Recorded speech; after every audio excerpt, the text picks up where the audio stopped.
जय हिंद बच्चों। आज से हम लोग क्लास 8 का मैथ स्टार्ट करते हैं। तो इसमें हम लोग आज से पहला चैप्टर शुरू करते हैं और आप लोग इसको ज़रूर जुड़ के और ध्यान से देखिए। पूरी तरह से यदि इसको अच्छे से देखेंगे तो गणित एकदम ज़रूर समझ में आएगा। तो इसलिए आप लोग इसको एकदम ध्यान से देखिएगा और ज़रूरत पड़े तो इसको कॉपी पे लिखिएगा भी, और देखिएगा और लिखिएगा तो बहुत अच्छे तरीके से समझ में आएगा। तो हम लोग शुरू करते हैं। आप लोग क्लास 8 में जैसे संख्या के बारे में पढ़ना है तो प्राकृत संख्या क्या होता है, पूर्ण संख्या क्या होता है, पूर्णांक संख्या क्या होता है, ये सब तो आप लोग बहुत अच्छे से जानते होंगे। और अगर नहीं जानते हैं तो मेरा एक पुराना वीडियो है इस पे बना हुआ, उसको आप लोग देख के और संख्या के बारे में खूब अच्छे से समझ सकते हैं। आज हम लोग पूर्ण संख्या के बारे में, संख्या का कुछ कैरेक्टर होता है, संख्या का कुछ गुण होता है। अब जैसे देखिए, लड़का का भी, स्टूडेंट का भी अलग अलग गुण है ना। कोई स्टूडेंट 8वीं क्लास में पढ़ रहा है, कोई स्टूडेंट 7वीं क्लास में पढ़ रहा है, कोई स्टूडेंट थोड़ा सा चंचल है, कोई स्टूडेंट चुपचाप, ज़्यादा चंचल नहीं है, चुपचाप बैठता है। तो सबका अलग अलग गुण है। इसी तरह से संख्या का भी अलग अलग गुण है। तो हम लोग आज उसी संख्या के गुण के बारे में हम लोग पढ़ेंगे। तो सबसे पहले 2-3 नियम है, तीनों नियम को हम लोग पढ़ लेंगे और उसके बाद पूरा समझ में आएगा। तो सबसे पहले हम संख्या के समवृत्त नियम के बारे में पढ़ेंगे। समवृत्त नियम क्या होता है हम लोग आगे पढ़ेंगे, पूरी तरह से समझ में आएगा। तो हम लोग सबसे पहले पूर्ण संख्या के बारे में जानते हैं। आप लोग समझते होंगे पूर्ण संख्या क्या होता है। तो 0 से शुरू होने वाला पूर्ण संख्या, 0 से लेकर अनंत तक जाए, 0, 1, 2, 3, 4 सभी पूर्ण संख्या होता है। पूर्ण संख्या को हम लोग खूब अच्छे तरीक़ा से समझते हैं क्लास 8 में। तो 0, 1, 2, 3, 4 जहाँ तक हम लोग गिनती कर सकते हैं, ये सब पूर्ण संख्या है। अनंत तक हम लोग पूर्ण संख्या का, और पूर्णांक संख्या में भी यही होता है, 0, 1, 2, 3 और माइनस वाला संख्या आ जाता है तो इसको पूर्णांक संख्या कहते हैं। आप लोग पुराना वाला वीडियो जरूर देखिए जिसमें प्राकृत संख्या क्या है, पूर्ण संख्या क्या है, पूर्णांक संख्या क्या है, इस सब के बारे में पूरा बताया गया है। यहाँ पर हम लोग केवल पूर्ण संख्या के बारे में पढ़ रहे हैं। ये जो नियम हम लोग पूर्ण संख्या के बारे में पढ़ेंगे, पूर्णांक के लिए भी यही सेम नियम होगा, और परिमेय संख्या के लिए भी और प्राकृत संख्या के लिए भी एकदम सेम नियम लगेगा। हम लोग जोड़, घटाव, गुणा, भाग ये सब तो जानते ही हैं। तो हम लोग देखते हैं पूर्ण संख्या को जोड़ के देखते हैं। चलिए हम लोग एक पूर्ण संख्या कोई भी ले लीजिए। एक पूर्ण संख्या हम लोग 8 ले लेते हैं, प्लस का चिन्ह देते हैं क्योंकि हम लोग को जोड़ के बारे में पढ़ना है। और दूसरी पूर्ण संख्या हम लोग 4 ले लिए हैं। अब बताइए 8 और 4 को जोड़ते हैं तो हम लोग को क्या मिलता है, 12 मिलता है। 8 और 4 को जोड़ने से हम लोग को क्या मिला, 12 मिला। अब आप बताइए 8 भी एक पूर्ण संख्या है, 4 भी एक पूर्ण संख्या है, और ये दोनों को जोड़ने के बाद जो 12 मिला तो 12 भी एक पूर्ण संख्या है। हम लोग क्या देखे, 8 भी एक पूर्ण संख्या और 4 भी एक पूर्ण संख्या है, और 8 और 4 दोनों को जोड़ दिए तो हमको 12 प्राप्त हुआ। तो 12 भी एक पूर्ण संख्या है। तो देखिए क्या हुआ, पूर्ण संख्या को, 2 पूर्ण संख्या को जोड़े थे। यहाँ पर हम लोग क्या किए हैं, 2 पूर्ण संख्या को जोड़े हैं। 8 भी क्या है, एक पूर्ण संख्या है, और 4 भी क्या है, एक पूर्ण संख्या है। हम लोग अभी सीखे ना, 0 से लेकर के और जहाँ तक हम लोग गिन सकते हैं सभी पूर्ण संख्या होता है। और उसके बाद हमको 12 प्राप्त हुआ, तो 12 भी क्या है, एक पूर्ण संख्या है। 12 भी क्या है, एक पूर्ण संख्या है। तो आप बताइए 8 भी एक पूर्ण संख्या, 4 भी एक पूर्ण संख्या, दोनों को जोड़ने पर हमको 12 उत्तर प्राप्त हुआ। तो 12 भी एक पूर्ण संख्या है। कहने का मतलब 2 पूर्ण संख्या को हम जोड़ते हैं तो हमेशा एक पूर्ण संख्या ही प्राप्त होता है। आप प्रैक्टिकल करिए, दुनिया का कोई भी संख्या ले लीजिए। 6 भी एक पूर्ण संख्या है, 5 भी एक पूर्ण संख्या है। 6, 5 को जोड़ेंगे तो क्या प्राप्त होगा, 11। 11 भी एक पूर्ण संख्या है। इसी तरह से आप अनेकों उदाहरण ले सकते हैं। 10 भी एक पूर्ण संख्या और 0 भी एक पूर्ण संख्या है। 10 में 0 जोड़ेंगे तो हम लोग को 10 प्राप्त होगा। तो 10 भी पूर्ण संख्या है, 0 भी पूर्ण संख्या, और दोनों को जोड़ने पर जो हम लोगों को आंसर मिला 10, ये भी एक पूर्ण संख्या है। मतलब पूर्ण संख्या, 2 पूर्ण संख्या को जब हम लोग जोड़ते हैं तो हमेशा एक पूर्ण संख्या ही प्राप्त होता है। तो जब भी ऐसा स्थिति हो जाए जो 2 पूर्ण संख्या को जोड़ें और फिर हमको पूर्ण संख्या ही प्राप्त हुआ, तो इसी को हम लोग समवृत्त नियम कहते हैं। 2 पूर्ण संख्या को जोड़े और जोड़ने के बाद हमको पूर्ण संख्या ही प्राप्त होता है, इसी को हम लोग समवृत्त नियम कहते हैं। पूर्णांक के बारे में हम लोग पहले पढ़ चुके हैं, लेकिन फिर भी हम लोग एक बार आज थोड़ा सा पूर्णांक के बारे में भी रिवीजन, ये प्राकृत के बारे में भी रिवीजन करते हैं। हम लोग जानते हैं गिनती की संख्या प्राकृत संख्या होती है। तो 6 प्राकृत संख्या भी है, और 5 भी एक प्राकृत संख्या है। 6 5 को जोड़ दिए तो 6 5 11 प्राप्त हुआ। 11 भी एक प्राकृत संख्या है। तो देखिए दो पूर्ण संख्या को जोड़ने पर फिर से हमको पूर्ण जो आंसर आया वो भी पूर्ण संख्या ही हुआ। मतलब जहाँ से शुरू किए थे फिर वहीं पे आ गए। पूर्ण संख्या लिए थे और जोड़ करने के बाद फिर हमको पूर्ण संख्या ही मिल गया। तो इसी को हम लोग समवृत्त नियम या समवर्क नियम कहते हैं। फिर से सुनिए, समवृत्त नियम का मतलब हुआ जहाँ से हम शुरू किए थे ना, जिस संख्या को लेके शुरू किए थे फिर उसी संख्या पे आ गए, तो इसी को समवृत्त नियम कहते हैं। देखिए पूर्ण संख्या लिए थे, हम लोग जोड़ किए दो पूर्ण संख्या को लेके जोड़ किए, हम लोग को आंसर में फिर पूर्ण संख्या ही मिल गया, तो इसी को समवृत्त नियम कहते हैं। मतलब जिस संख्या को लेके शुरू किए थे फिर उसी संख्या पे आ गए, तो इसी को हम लोग क्या बोलते हैं, समवृत्त नियम बोलते हैं। फिर से सुनिए, जिस संख्या को लेके शुरू किए थे जोड़ करने के बाद फिर हमको वही संख्या मिल गया, तो इसी को बोलते हैं समवृत्त नियम। पूर्ण संख्या लिए जोड़ किए और फिर पूर्ण संख्या ही आंसर में हमको मिला, तो इसी को हम लोग समवृत्त नियम बोलते हैं। इसी को ऐसे कह सकते हैं, पूर्ण संख्या जोड़ में समवृत्त है। इसको हम लोग क्या लिख सकते हैं, पूर्ण संख्या जोड़ में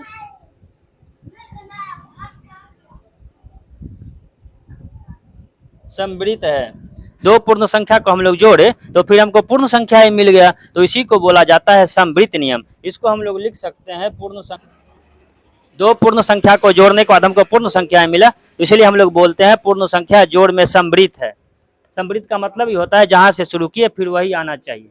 अब हम लोग घटाव में देखते हैं पूर्ण संख्या समवृत्त है कि नहीं।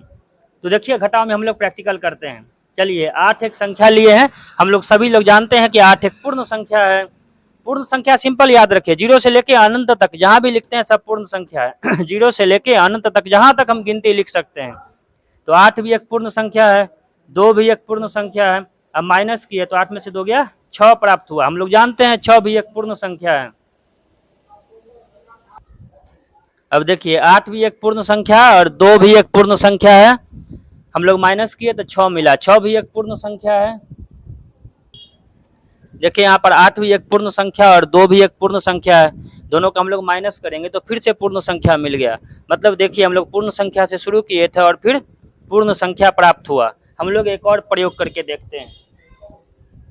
देखिए अब यहाँ पे गड़बड़ हो गया, 2 एक पूर्ण संख्या है और 8 भी एक पूर्ण संख्या है और हम लोग माइनस किए हैं। तो आप बताइए 2 में से 8 जाएगा तो आंसर तो 6 ही आएगा, लेकिन कम में से ज्यादा हम लोग घटा रहे हैं तो आंसर माइनस में आ गया।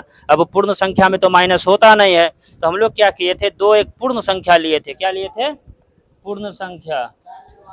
2 एक पूर्ण लिए थे, 8 भी क्या लिए थे, एक पूर्ण संख्या। और हमको आंसर में क्या मिल गया, माइनस में मिल गया। तो माइनस वाला संख्या पूर्णांक में होता है, पूर्ण में नहीं होता है। माइनस वाला संख्या कहाँ होता है, पूर्णांक में होता है।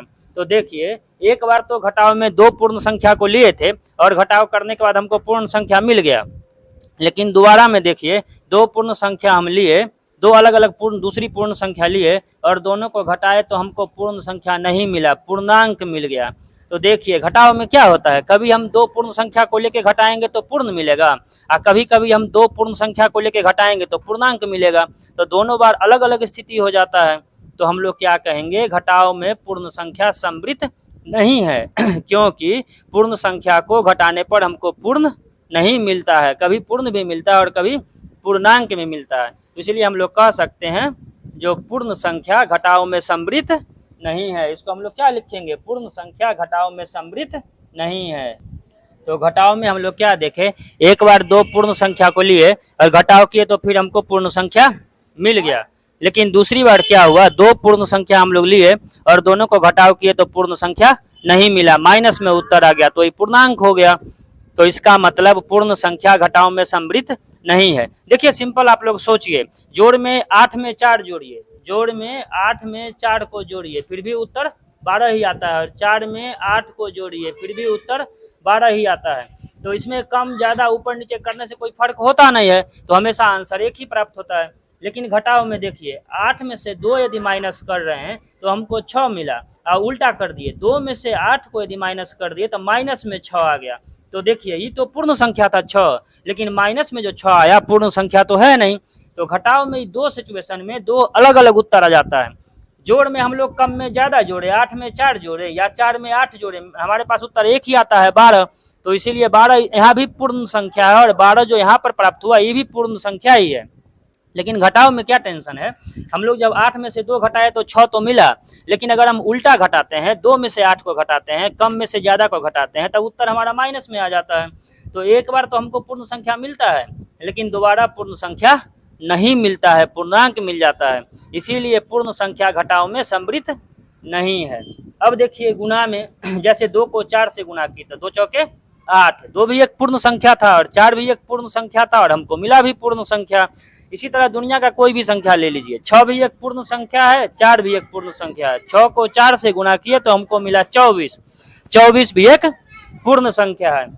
तो हम लोग अब देखिए गुणा में क्या होता है, 2 एक हम पूर्ण संख्या ले लिए और 4 भी एक पूर्ण संख्या ले लिए। 2 को 4 से गुणा किए तो 8 मिला, 8 भी एक पूर्ण संख्या ही है। उसी तरह से 6 भी एक पूर्ण संख्या ले लिए और 4 भी एक पूर्ण संख्या ले लिए। तो 6 को 4 से गुणा किए तो 6 चौके 24 एक पूर्ण संख्या ही मिला। तो इस प्रकार पूर्ण संख्या लिए थे, गुणा करने पर फिर से पूर्ण संख्या ही मिल गया। तो इसीलिए हम लोग कहे पूर्ण संख्या गुणा में सम्मिलित है। अब देखिए 2 को 4 से गुणा किए फिर भी 4 दूनी 8 ही प्राप्त होता है, और उल्टा 4 को 2 से गुणा किए फिर भी 8 ही प्राप्त होता है। तो इसमें माइनस वाला समस्या तो आता नहीं है, दोनों में एक ही आंसर प्राप्त होता है। तो इसीलिए हम लोग कहते हैं पूर्ण संख्या गुणा में सम्मिलित है। घटाव में बस इसी को लेकर टेंशन हो गया, क्योंकि 8 में से 2 घटाएंगे तो 6 होगा, अगर जैसे ही उल्टा करेंगे 2 में से 8 घटाएंगे तो -6 हो जाएगा। तो एक बार तो पूर्ण मिला और एक पूर्णांक मिल गया, यही दिक्कत हो गया। जोड़ में ऊपर नीचे गुणा करिए कोई फर्क नहीं पड़ता है, जोड़ में ऊपर नीचे जोड़िए कोई फर्क नहीं। 8 को 4 से जोड़ेंगे 12 ही मिलेगा, और उल्टा 4 को 8 भी कर देते हैं फिर भी हम लोग को 12 ही मिलता है। तो इसलिए कोई फर्क नहीं पड़ता है। उसी तरह से गुणा में भी 2 को 4 से गुणा किए फिर भी 8 मिलेगा, और 4 को 2 से गुणा किए फिर भी 8 ही मिलेगा, दोनों बार प्लस में ही मिलता है। तो इसीलिए गुणा में भी कोई दिक्कत नहीं होता है। हम लोग 2 पूर्ण संख्या को गुणा करते हैं तो हमेशा पूर्ण संख्या मिलता है, इसीलिए पूर्ण संख्या गुणा में सम्मिलित है। उसी तरह से योग में भी पूर्ण संख्या सम्मिलित है, गुणा में भी पूर्ण संख्या सम्मिलित है, लेकिन घटाव में पूर्ण संख्या सम्मिलित नहीं है। इसका एक ही कारण है कि घटाव में 8 में से 2 को घटाएंगे तो 6 होगा, लेकिन उल्टा कर देंगे 2 में से 8 को घटाएंगे तो -6 होगा। और जोड़ में गुणा में आप उल्टा करके करिए, 8 में 4 जोड़िए फिर भी 12, 4 में 8 जोड़िए फिर भी 12। इसी तरह से गुणा में भी 2 को 4 से गुणा करिए फिर भी 8, और 4 को 2 से गुणा करिए फिर भी 8, इसीलिए कोई फर्क नहीं पड़ता है। इसीलिए पूर्ण संख्या जोड़ में सम्मिलित है, मतलब जहां से पूर्ण संख्या से शुरू किए आंसर में फिर पूर्ण संख्या ही मिलेगा। गुणा में सम्मिलित है, पूर्ण संख्या को गुणा करेंगे हमको पूर्ण संख्या ही मिलेगा, लेकिन घटाव में सम्मिलित नहीं है, क्योंकि पूर्ण संख्या को घटाव करेंगे तो फिर से पूर्ण नहीं मिलेगा, पूर्णांक मिल जाएगा। तो आज हम लोग सम्मिलित नियम को ही समझते हैं, अगले वीडियो में फिर अगले नियम को समझेंगे। देखिए हम लोग एक भाग में बचा है पूर्ण संख्या के बारे में, तो उसको हम लोग पढ़ ही लेते हैं। जोड़ घटाव गुणा तो पढ़ लिए, हम लोग भाग को पढ़ लेते हैं। देखिए 4 एक पूर्ण संख्या है और 2 भी एक पूर्ण संख्या है। तो अब 4 में हम लोग 2 से भाग करेंगे। देखिए 4 में 2 से भाग किए तो 2 दूनी 4, 2 उत्तर प्राप्त हुआ, तो 2 भी एक पूर्ण संख्या है। लेकिन आप देखिए उल्टा कर देते हैं, हम 2 में 4 से भाग देते हैं तो 2 में 4 से तो भाग ही नहीं लगेगा, ये हो जाएगा 2/4। तो देखिए हम लोग पूर्ण संख्या लिए थे, भाग दिए, और पूर्ण संख्या 2 पूर्ण संख्या में भाग दिए तो हम लोग को क्या मिल गया, परिमेय संख्या मिल गया। तो पूर्ण संख्या में भाग करने पर पूर्ण संख्या नहीं मिला। हम लोग क्या देखे, 2 पूर्ण संख्या को भाग किए तो हम लोग पूर्ण संख्या नहीं प्राप्त कर पाए। 2 पूर्ण संख्या को हम लोग भाग किए तो कभी पूर्ण संख्या प्राप्त होता है और कभी परिमेय संख्या भी प्राप्त हो जाता है। तो इसीलिए क्या लिखेंगे, पूर्ण संख्या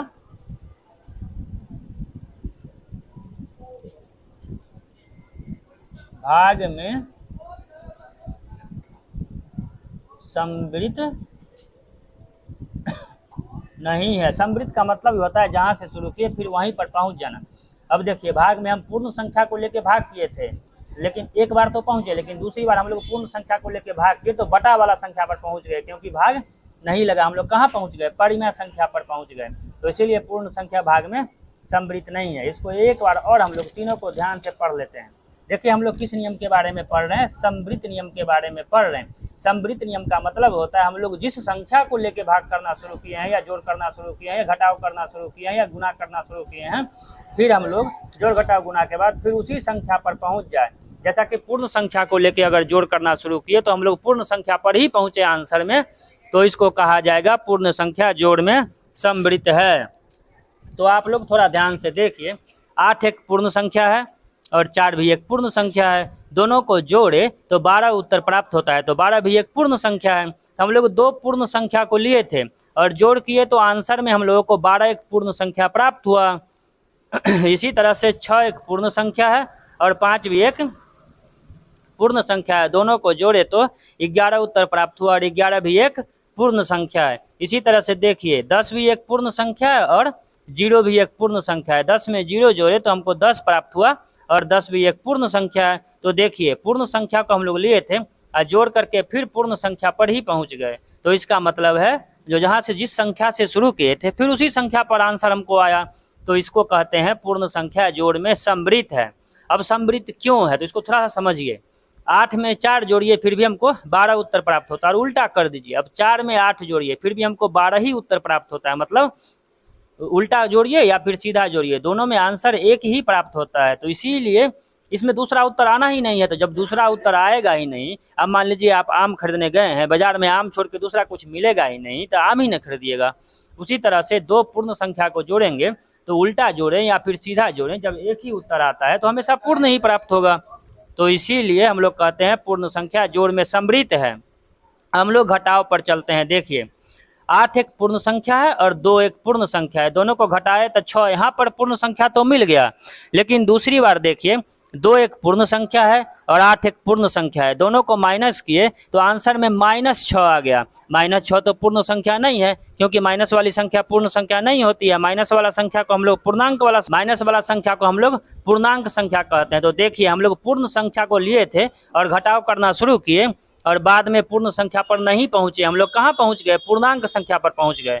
कभी हम लोग पूर्ण संख्या पर पहुंचते भी हैं और कभी नहीं भी पहुंचते हैं। तो हमेशा तो एक ही स्थिति नहीं आया, हमेशा तो पूर्ण संख्या नहीं मिला, इसीलिए घटाव में पूर्ण संख्या समवृत्त नहीं है। अब देखिए क्यों ऐसा हुआ, सोचिए। 8 में से 2 घटाए तो 6 प्राप्त हुआ, लेकिन जैसे ही उल्टा किए 2 में से 8 घटाए तो माइनस में 6 प्राप्त हुआ। कैसा प्राप्त हुआ? माइनस में हमको 6 प्राप्त हो गया। तो एक बार प्लस में प्राप्त होता है और एक बार माइनस में प्राप्त होता है, और हम लोग जानते हैं माइनस वाला संख्या तो पूर्ण संख्या है नहीं।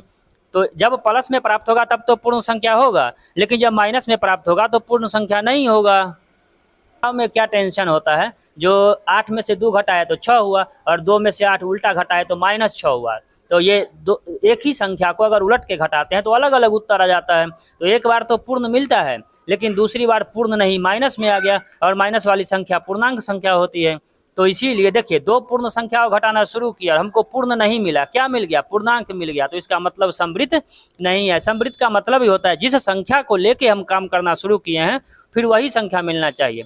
तो पूर्ण संख्या को लेके हम घटाना शुरू किया और हमको मिल गया पूर्णांक संख्या। देखिए पूर्ण संख्या को लेके घटाना शुरू किया और हमको मिल गया पूर्णांक संख्या। तो इसीलिए पूर्ण संख्या घटाव में समवृत्त नहीं है। और बता दिए क्यों ऐसा मिलता है, क्योंकि घटाव में उल्टा घटाने पर, कम में से ज़्यादा घटाने पर आंसर अलग आता है, लेकिन जोड़ में ऐसा टेंशन नहीं है। आप कम में ज़्यादा जोड़िए या फिर ज़्यादा में कम जोड़िए, उत्तर प्लस में ही आता है। तो इसीलिए यहाँ पर जोड़ में नहीं हुआ, जोड़ में हमेशा पूर्ण ही प्राप्त होगा। लेकिन घटाव में इसीलिए एक बार पूर्णांक प्राप्त हो गया, क्योंकि इसमें कम में से ज़्यादा घटाने पर अलग आंसर प्राप्त होता है। हम लोग गुना में देखते हैं। चलिए, एक पूर्ण संख्या 2 लिए, उसको एक दूसरी पूर्ण संख्या 4 से गुना किए, तो 2 को 4 से गुना किए तो मुझको 8 मिल गया। तो 8 भी एक पूर्ण संख्या है। इसी तरह से देखिए 6 एक पूर्ण संख्या लिए और 4 भी एक पूर्ण संख्या लिए और 6 को 4 से गुना किए तो फिर हमको पूर्ण संख्या ही मिला। मतलब 2 पूर्ण संख्या को गुना किए तो हमेशा पूर्ण संख्या ही मिलता है। तो इसका मतलब हुआ जिस संख्या से लिए थे फिर वही संख्या मिल गया, तो इसका मतलब पूर्ण संख्या गुणाओं में समवृत्त है। अब देखिए गुना में समवृत्त क्यों हो गया, इसका कारण यही है कि आप कम को ज़्यादा से, 2 को 4 से गुना कीजिए फिर भी 8 ही प्राप्त होता है, और 4 को 2 से, अब ज़्यादा को कम से गुना करिए, 4 को 8 से गुना करिए, फिर 4 को 2 से गुना करिए, फिर भी 8 ही प्राप्त होता है। तो दोनों स्थिति में हमको उत्तर प्लस में ही प्राप्त होता है। इसीलिए गुना में पूर्ण संख्या समवृत्त होता है। बस एक घटाव में समवृत्त नहीं है, क्योंकि घटाव में कम ज़्यादा में से कम घटाएंगे तो प्लस में उत्तर आएगा, और वही उल्टा कर देंगे, 2 में से 8 घटाएंगे मतलब कम में से ज़्यादा घटाएंगे तो माइनस में उत्तर होगा। इसीलिए घटाव में समृद्ध नहीं होता है। गुणा में ऐसा कोई अंतर नहीं है, कम को ज़्यादा से गुना करिए मतलब 2 को 4 से गुना करिए फिर भी 8, और ज़्यादा को कम से 4 को 2 से गुना करिए फिर भी 8, माइनस कहीं आता नहीं है। तो इसीलिए गुणा में समृद्ध होता है, क्योंकि पूर्ण संख्या लेते हैं और हम लोग गुना करते हैं, पूर्ण संख्या ही मिलता है। हम लोग फिर भाग को देखते हैं।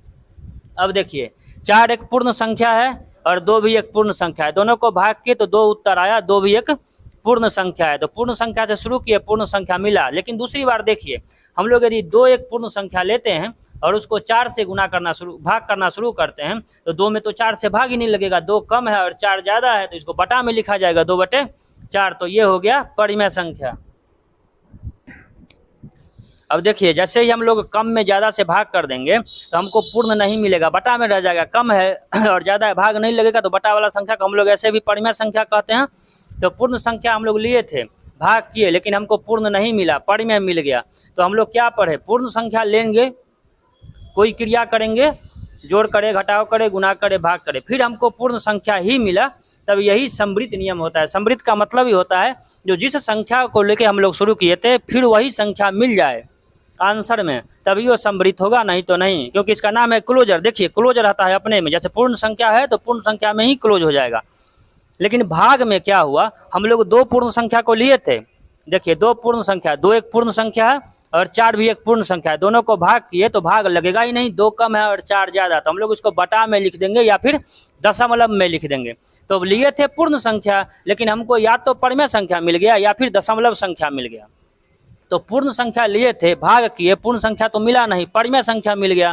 तो हम लोग क्या सीखे, पूर्ण संख्या लिए, भाग करते, अगर पूर्ण ही हमेशा मिलता तब तो समृद्ध हुआ, लेकिन पूर्ण संख्या लिए, भाग किए और हमको मिल गया परिमेय, तब समृद्ध नहीं हुआ। तो इसीलिए पूर्ण संख्या भाग में समृद्ध नहीं है, क्योंकि 2 पूर्ण संख्या को लेने पर हम भाग करेंगे तो पूर्ण नहीं प्राप्त होगा हमेशा, कभी पूर्ण प्राप्त होगा भी और कभी पूर्ण नहीं भी प्राप्त होगा, इसीलिए समृद्ध नहीं है। समृद्ध का मतलब ही होता है जिस संख्या को लेके हम भाग कर रहे हैं फिर वही संख्या प्राप्त हो जाना चाहिए था, लेकिन यहाँ पर हम पूर्ण संख्या को लेके भाग कर रहे हैं और पूर्ण प्राप्त हुआ नहीं, परिमेय प्राप्त हो गया, तो इसीलिए ये समृद्ध नहीं है। सिंपल याद रखिए, समृद्ध का अंग्रेजी में क्लोजर होता है, ऐसा याद रखिए।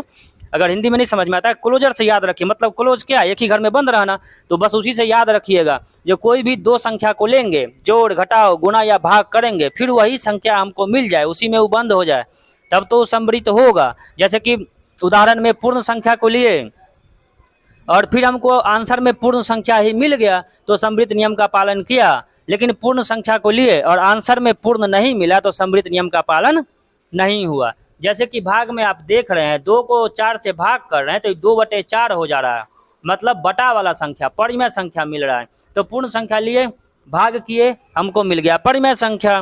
तो 2 संख्या को भाग कर, पूर्ण संख्या को भाग करने पर पूर्ण नहीं मिला, इसीलिए पूर्ण संख्या भाग में समृद्ध नहीं है। तो आज हम लोग समृद्ध नियम के बारे में खूब अच्छे से समझ लिए हैं। इसी तरह से 3 नियम हम लोगों को पूर्ण संख्या के लिए समृद्ध नियम समझे हैं। कल हम लोग पूर्णांक संख्या के लिए समृद्ध नियम समझेंगे। क्या करते हैं हम लोग, 10 मिनट ही हुआ है, हम लोग करते हैं पूर्णांक संख्या के लिए भी आज समझ ही लेते हैं, बहुत आसान है। हम लोग अब क्या करते हैं, पूर्णांक संख्या के लिए समृद्ध नियम को खूब अच्छे से समझ लेते हैं। तो पूर्णांक संख्या तो हम लोग जानते हैं, 0, 1, 2, 3, 4, और इसमें माइनस वाला संख्या भी, -1, -2, -3, -4, -5, जहाँ तक लिख सकते हैं। पूर्णांक संख्या इसको कहते हैं। 0 प्लस वाला संख्या और माइनस वाला संख्या सबको मिला देते हैं तब हमको पूर्णांक संख्या प्राप्त होता है। तो अब हम लोग समझेंगे पूर्णांक संख्या समृद्ध है कि नहीं। तो क्या चीज़ में समझेंगे, सबसे पहले योग में हम लोग समझ लेते हैं पूर्णांक संख्या समृद्ध है कि नहीं। तो चलिए, 2 एक पूर्णांक संख्या है, 4 भी एक पूर्णांक संख्या है, 4 और 2 को जोड़ेंगे तो 6 प्राप्त हुआ, 6 भी एक पूर्णांक संख्या है। तो चलिए देखिए, यहाँ पर तो घटाव का टेंशन है नहीं, क्योंकि घटाव माइनस में भी अगर प्राप्त होगा तो तब भी हम लोग उसको पूर्णांक संख्या कह सकते हैं, तो इस सब में समृद्ध होगा। देखिए पूर्ण संख्या में क्या समस्या था, पूर्ण संख्या में समस्या ये था कि अगर माइनस वाला संख्या प्राप्त होता है तो हम लोग उसको पूर्ण नहीं कह सकते हैं, इसीलिए पूर्ण संख्या घटाव में समृद्ध नहीं था।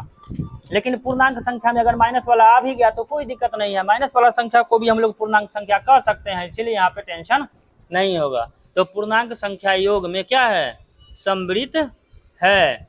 क्योंकि देखिए दो पूर्णांक संख्या को जोड़े तो हम लोगों को पूर्णांक संख्या ही मिल गया। अब हम लोग घटाव में देखते हैं। मान लीजिए 4 एक पूर्णांक संख्या भी है, पूर्ण संख्या भी है, 8 भी एक पूर्णांक संख्या है। अब घटा है तो -4 हुआ। देखिए यहाँ पर माइनस उत्तर आया है, लेकिन कोई टेंशन नहीं है। फिर एक 8 संख्या ले लिया और 2 संख्या ले लिया, 8 में से 2 गया तो 6 उत्तर आया है।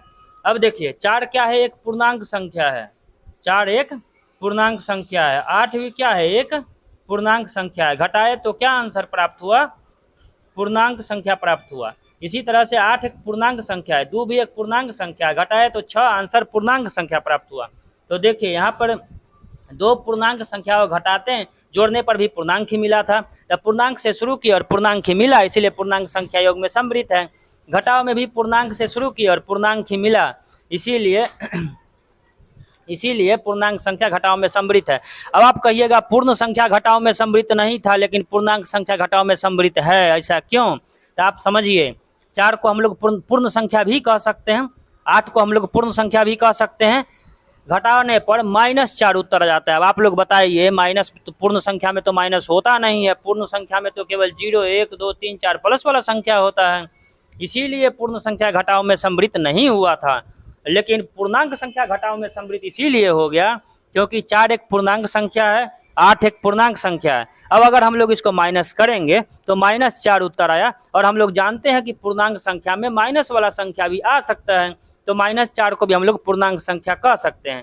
इस प्रकार हम लोग देखें पूर्णांक संख्या में जो उसको घटाव करने पर हम लोग जो संख्या प्राप्त होगा, चाहे माइनस में प्राप्त हो चाहे प्लस में प्राप्त हो, पूर्णांक ही होगा, क्योंकि हम लोग माइनस को भी पूर्णांक कह सकते हैं और प्लस को भी पूर्णांक कह सकते हैं।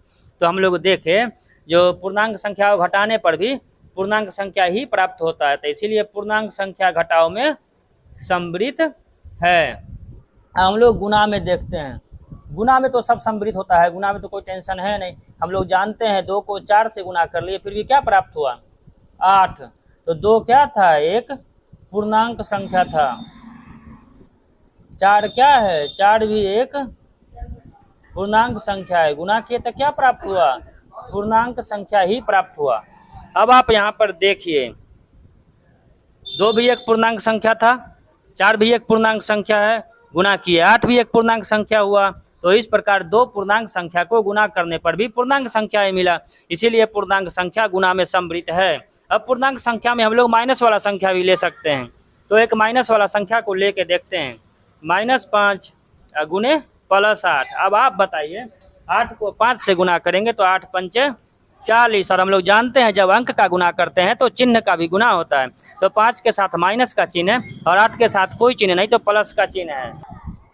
अब देखिए 5 के साथ माइनस का चिन्ह है और 8 के साथ प्लस का चिन्ह है, तो माइनस को प्लस अंक को गुणा करते हैं तो उसका चिन्ह भी गुणा करना पड़ता है। तो ये माइनस और प्लस कुछ नहीं चिन्ह है तो समझिए प्लस का चिन्ह है, तो माइनस को प्लस से गुणा करेंगे तो प्लस माइनस माइनस। अब आप बताइए, माइनस आया कोई दिक्कत नहीं है, 5 भी एक -5 भी पूर्णांक संख्या, क्योंकि पूर्णांक में माइनस वाला हम लोग लिख सकते हैं, और 8 भी एक पूर्णांक संख्या है, दोनों को गुणा के तो -40, तो माइनस में संख्या पूर्णांक तो आता ही है। तो इस प्रकार 2 पूर्णांक संख्या को हम लोग गुणा किए थे तो हमेशा एक पूर्णांक संख्या ही मिला था, इसीलिए पूर्णांक संख्या गुणा में भी सम्मिलित है। अब देखिए भाग में फिर क्या समस्या हो गया, 4 एक पूर्णांक संख्या है, 4 को 2 से भाग किए तो 2 प्राप्त हुआ, तो चलो ये पूर्णांक संख्या था, भाग किए पूर्णांक मिल गया। लेकिन यहाँ पर देखिए 3 एक पूर्णांक संख्या है और 8 एक पूर्णांक संख्या, अब 3 कम है और 8 ज़्यादा, तो 3 में तो भाग लगेगा नहीं, तो हम लोग उसको बटा में लिखना पड़ेगा, 3/8।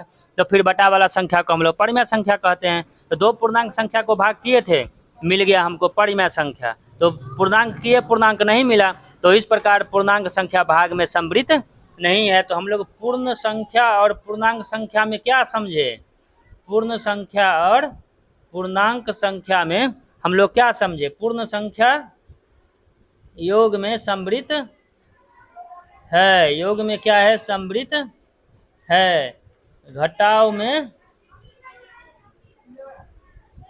सम्मिलित नहीं है। हम लोग क्या क्या पढ़े, एक बार रिवाइज कर लेते हैं। पूर्ण संख्या योग में सम्मिलित है, योग मतलब जोड़, घटाव में सम्मिलित नहीं है, गुणा में सम्मिलित है और भाग में सम्मिलित नहीं है। क्यों नहीं है, पीछे हम लोग पढ़ चुके हैं। पूर्णांक संख्या योग में सम्मिलित है, घटाव में सम्मिलित है गुना में समृद्ध है और भाग में समृद्ध नहीं है। क्यों नहीं है उसको हम लोग बढ़िया से पढ़ लिए, सिंपल याद रखिए। देखिए पूर्ण संख्या में हमेशा प्लस वाला संख्या होता है और घटाव में तो हम लोग जानते हैं कभी माइनस भी आएगा कभी प्लस भी आएगा। जैसे कि 2 में से 4 घटाएंगे तब तो माइनस में संख्या आ जाएगा, माइनस में 2 आ जाएगा, और हम लोग जानते हैं पूर्ण में माइनस होता नहीं है। तो पूर्ण संख्या लिए घटाव किए, पूर्ण संख्या नहीं मिला, पूर्णांक मिल गया तो समृद्ध नहीं है। लेकिन पूर्णांक संख्या घटाव में इसीलिए समृद्ध हो गया क्योंकि 2 में से 4 अगर घटा किए हैं, माइनस में 2 उत्तर आया भी है, तो हम लोग जानते हैं पूर्णांक में माइनस वाला संख्या और प्लस वाला संख्या दोनों प्राप्त होता है। तो माइनस वाला संख्या ही प्राप्त हुआ, फिर भी इसको पूर्णांक कह सकते हैं, तो इसीलिए पूर्णांक संख्या घटाव में समृद्ध है। और भाग में दोनों समृद्ध इसीलिए नहीं है क्योंकि 2/4 यदि हम लोग करेंगे तो भाग लगेगा ही नहीं, 2/4 परिमेय संख्या प्राप्त हुआ। इसी तरह से 3/8 यदि हम कहेंगे तो भाग लगेगा ही नहीं, 3/8 परिमेय संख्या प्राप्त हो गया। देखिए पूर्णांक लिए थे उसको भाग किए, परिमेय हमको मिल गया। पूर्णांक लिए थे भाग किए, पूर्ण लिए थे भाग किए, परिमेय मिल गया। पूर्ण लिए थे भाग किए, परिमेय मिल गया। तो पूर्ण लिए थे, पूर्ण ही मिलता तब तो समृद्ध होता। समृद्ध का मतलब है जहाँ से शुरू किए फिर वहीं पर पहुँच गए। पूर्ण से शुरू किए फिर पूर्ण पर ही पहुँचना था, पूर्ण से शुरू किए परिमेय पर पहुँच गए, समृद्ध नहीं है। पूर्णांक से शुरू किए और परिमेय पर पहुँच गए, समृद्ध नहीं है। तो चलिए आज हम लोग समृद्ध नियम के बारे में पूर्ण संख्या और पूर्णांक संख्या के लिए पढ़ लिए। अब हम लोग कल परिमेय संख्या के बारे में पढ़ेंगे। आप लोग इसको ध्यान से देखिएगा और ज़रूर समझ में आएगा। अगर अच्छा लगे तो शेयर भी करिएगा और चैनल को सब्सक्राइब भी करिएगा। बहुत बहुत धन्यवाद आप सभी का।